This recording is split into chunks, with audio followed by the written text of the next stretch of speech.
태풍 찬투가 뭐 북상한다거나 장맛비가 많이 내렸을 경우에 보통 침수되는 곳들이 상당히 많이 있거든요. 맞아요. 그중에 한 곳을 제가 연결을 좀 하도록 하겠습니다. 네, 집에 물이 잠기면 뭐 재산 피해는 물론이고 인명 피해까지 발생할 수 있기 때문에 상당히 심각한 문제로 볼 수 있거든요.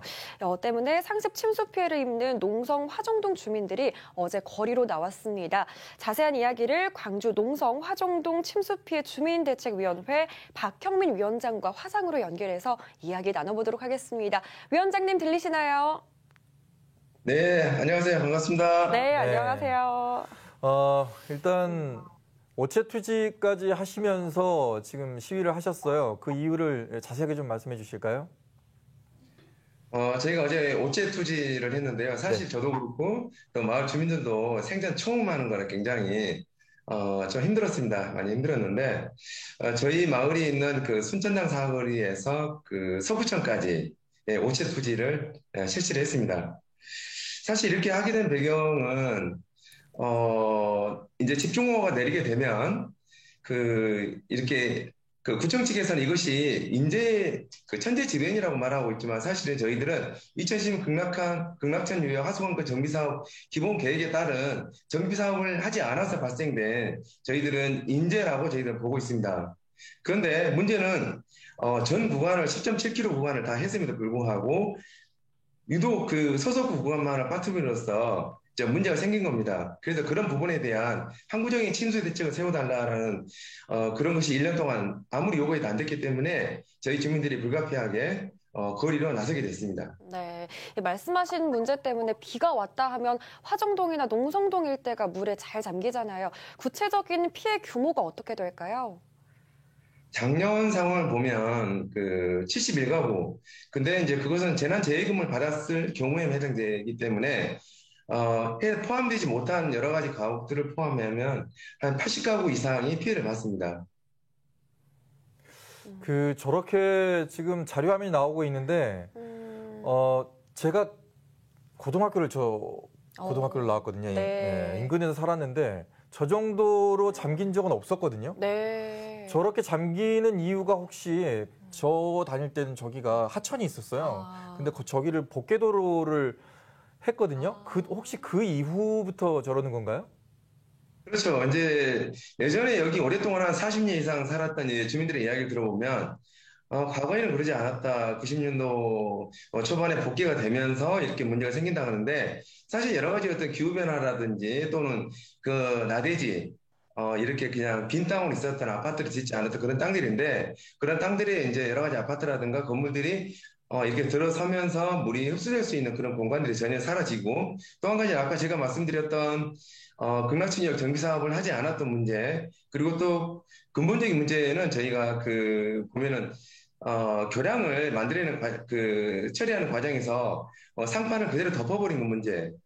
말하자면 그 물의 흐름을 방해하는 거죠. 교각이 중간에 있다든지 그리고 또 가장 근본적인 문제는 그 강문해가 쪽에 그 하수 박스가 평균 전체가 3.5m 크기인데 거기는 2.5m에서 1m 이상 작은 그런 사이즈거든요.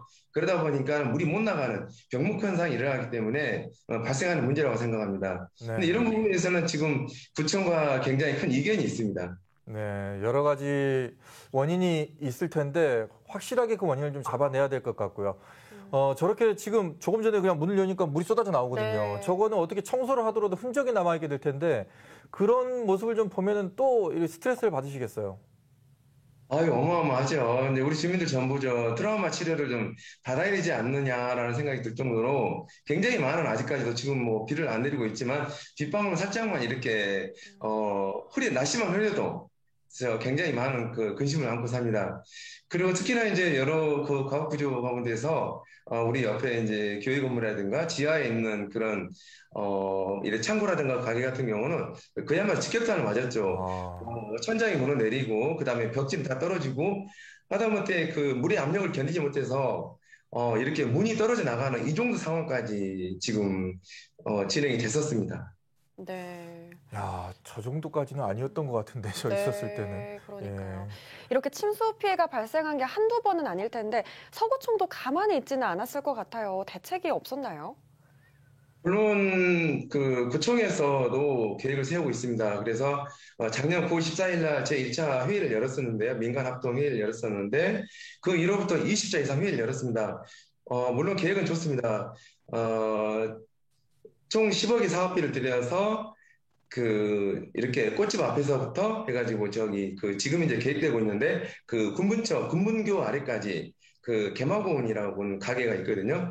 거기까지만 이렇게 연결을 한다. 그러면 거기서 시작되는 것은 아까 제가 말씀드렸던 그 교량이 있거든요. 교량이 떨구면은 충분히 통수가 될 거다라는 어떤 그런 계획으로 냈죠. 근데 저희들의 입장은 좀 많이 다른 거죠. 그렇죠. 아까 제가 말씀드렸다시피 구 교량 내 환경이 워낙 나쁘기 때문에 쓰레기도 10톤 이상 나오고 그 다음에 교박도 서 있고 그 다음에 또 박스도 작아지고 이렇게 병목상 일할 때 이게 안 된다. 그래서 우회 하수관로를 만들어 달라. 그래서 10년 전에 계획되었던 극락천 사업에 대한 기본 계획에 따라서 그 관이 만들어져 있거든요. 그 구간이 12m밖에 안 되거든요. 거기다가 연결해달라는 거예요. 네. 그러니까는 이 연결을 놓고 아직까지 1년 동안 20차례 이상 구청과 이렇게 여러 가지 토의를 거쳤지만 아직까지 해법을 정리를 못하고 있는 상태입니다. 서구청에도 방금 말씀하신 걸 계속해서 요구를 하셨다는 얘기잖아요. 그렇죠. 예. 근데 아직까지도 받아들이지 않는다는 건가요? 어제 저희가 어체 투지를 마치고 나서 이제 담당자하고 이렇게 좀 대화의 시간을 가졌는데요. 그전 1년 동안 공사가 불가능하다 그랬습니다. 네. 그래서 도와주고 싶지만 공사가 불가능하기 때문에 못한다 그랬거든요. 그래서 5월 13일 날 구청장님을 만나 뵙고 나서 비로소 이제 영역 설계가 들어갔습니다. 불과 2달이면 끝날 거라 했지만 아직까지 영역 설계가 안 끝난 거죠. 그래서 어제서 어떤 그런 결론을 냈습니다. 공사는 가능하다. 저희가 물었죠. 그러면 공사가 가능하다면 바로 지금 공사를 해야지요. 그랬더니 예산이 없다는 거예요.